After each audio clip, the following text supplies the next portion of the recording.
नवादा में राजद के सामने कुछ बचा हुआ है क्या? कोई पार्टी का सीट बचा हुआ है क्या? अच्छा वही आ जाएंगे तो बचेगा और क्या? राजद तो पहले ही से मजबूत है। अच्छा वो आ गए तो सोने पे सुहागा न हो गया, तो फिर किसी का जमानत तो बचेगा। एमएलसी साहब भी बगल में बैठे हुए हैं, आपको जानकारी नहीं है, इनसे हमारे पुरातन नाते हैं और हमारे पार्टी से भी, और जहाँ कभी कहीं ही रहे हो, लेकिन हमारे व्यक्तिगत रिश्ते सदैव रहा है, इसको दिमाग से निकाल लीजिए आप। लंबे समय से ये लोग जदयू की राजनीति करते आए हैं, राजद के खिलाफ ही। आज आप ही के दल में शामिल हो जदयू कोई पार्टी अब बच गया है, जदयू प्रकोष्ठ हो गया है भारतीय जनता पार्टी का। भुंजा पार्टी के लोग संगठन चला रहा है, सरकार चला रहा है। ईश्वरीय वरदान मिल गया है लोगों को जब नीतीश कुमार अचेत हो गए। नीतीश कुमार के पास अब चेतना बची है क्या? पूर्व में भी तेजस्वी जी जरजोली में जनसभा में कहा थे, और आज प्रकाश वीर जी की भी स्थिति जो है उस पर क्या आप प्रकाश डालेंगे, क्योंकि आपके आरजेडी के विधायक हैं। कोई भी वीर हो उसके अंदर प्रकाश होनी चाहिए। प्रकाश विहीन कोई वीर नहीं होता। प्रकाश होता है आइडियोलॉजी का, विचारधारा का। तो आपके पार्टी के विधायक भी हैं, हम तो मान ही रहे हैं जो बतवा बता रहे हैं नीतीश जी की भाषा में।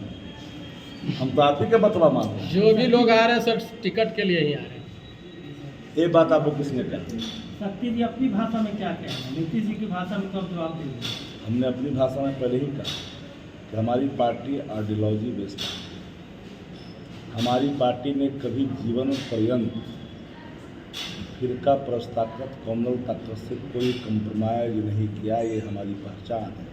देश की राजनीति में कई दल हैं जिन्होंने भारतीय जनता पार्टी से भले ही अपने हाथ मिलाया हो, राष्ट्रीय जनता दल अपनी आइडियोलॉजी को लेकर के इस तरह कमिटेड है कि हम कहीं भी रहना पसंद करेंगे, पर संविधान विरोधी, धर्मनिरपेक्ष विरोधी, गंगा जमुनी तहजीब के विरोध करने वाले लोगों को कभी साथ राष्ट्रीय जनता दल नहीं कर सकता। क्या हम नीतीश कुमार की पार्टी नहीं है। एक किसी से सिद्धांत विहीन राजनीति के सबसे बड़े चेहरे देश की राजनीति में नीतीश कुमार को माना जाता है। कोई आइडियोलॉजी नहीं, कोई सिद्धांत नहीं। अब एक बात बताना चाहते हैं, नीतीश कुमार 3 नंबर की पार्टी है।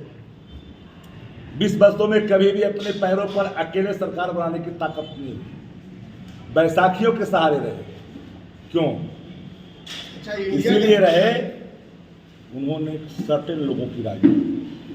अगर वो आम लोगों की राजनीति करते, आम लोगों के लिए काम करते, तो नीतीश कुमार का हाल भी वही होता जो जननायक कर्पूरी ठाकुर जी को 22 महीने में विदा कर दिया गया था। याद करिए, अगर लालू प्रसाद जी प्रचंड बहुमत से आने के बाद 27 महीने में लोगों ने फंसा दिया।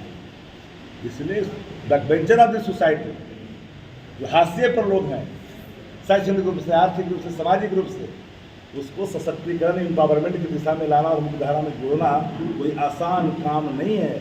देश की राजनीति में इन कामों को जिन जिन लोगों ने अपने हाथ में लिया है उन पर कई गंभीर आरोप लगे। साजिशन, चाहे वो करुणानिधि हो, चाहे वो डी राजा हो, सबका उठाए लीजिए। लालू प्रसाद जी हो, मुलायम सिंह हो, हेमंत सोरेन हो, किसी का नाम उठा लो। नवादा की राजनीति में हसुआ विधायिका है, कांग्रेस की विधायिका है, और आपके पार्टी के जिला अध्यक्ष उदय जी जिन हैं, और इनका भी वहाँ चुनाव प्रचार चल रहा है, चुनाव लड़ने की घोषणा की है।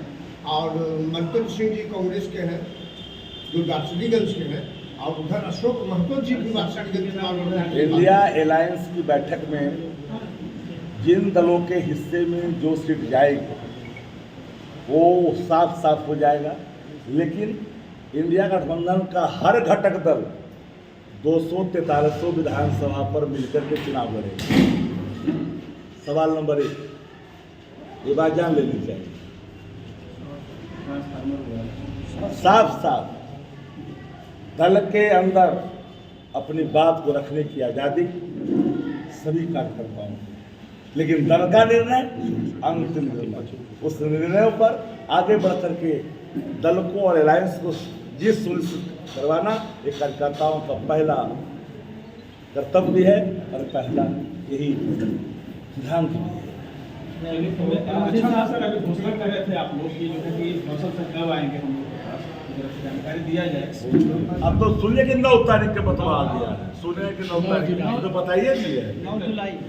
तो वही कौन ना है। कौन लोग रहे हैं अरे सर तो उस- सलमान जी ने कहा कि 9 जुलाई को हम लोग को आना है, थोड़ा तो सा जाएंगे। बतवा तो साफे हो सलमान गया। साहब का साहब भी